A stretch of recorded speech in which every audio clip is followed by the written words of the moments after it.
ఓం గణేశాయ నమః.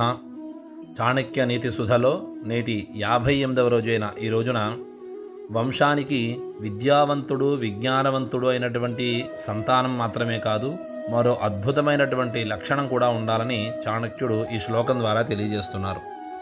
కిం జాతైః బహుభిః పుత్రైః శోక సంతాపకారకైః వరమేకః కులాలంబి యత్ర విశ్రామ్యతే కులం అని చెబుతూ ఉన్నారు.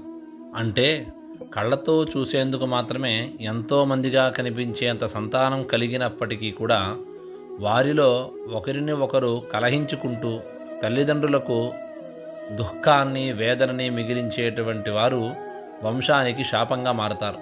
కానీ ఉన్నటువంటి ఒక్కగానొక్క కొడుకైనప్పటికీ కూడా అతడు తన యొక్క నడవడికతోటి సమాజంలో వంశం పేరు నిలబెట్టినట్లయితే ఆ వంశమంతా కూడా ఎంతో సంతోషించి విశ్రాంతిగా సుఖాన్ని పొందుతారని చెప్తున్నారు.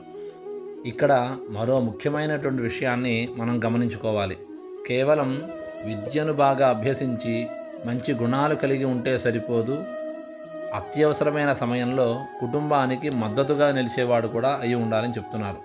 అంటే ఎంత పెద్ద భవనాన్ని అయినప్పటికీ కూడా మోయగలిగేటువంటి బలమైన స్తంభంలా ఉండాలే కానీ చిన్న నిప్పురవ్వ పడగానే అగ్నికి ఆహుతైపోయే గడ్డిమోపులాగా ఉండకూడదు అని చెప్తూనే వయస్సు మళ్ళినటువంటి తల్లిదండ్రులకు వంశంలోని పెద్దలకు మా తరువాత ఈ గౌరవాన్ని కాపాడేవాడు ఒకడు ఉన్నాడు అనేటువంటి ధీమాని ఇవ్వగలిగేవాడే నిజమైనటువంటి వంశోద్ధారకుడు అని చాణక్యుడు ఈ శ్లోకం ద్వారా అద్భుతంగా తెలియజేశారు.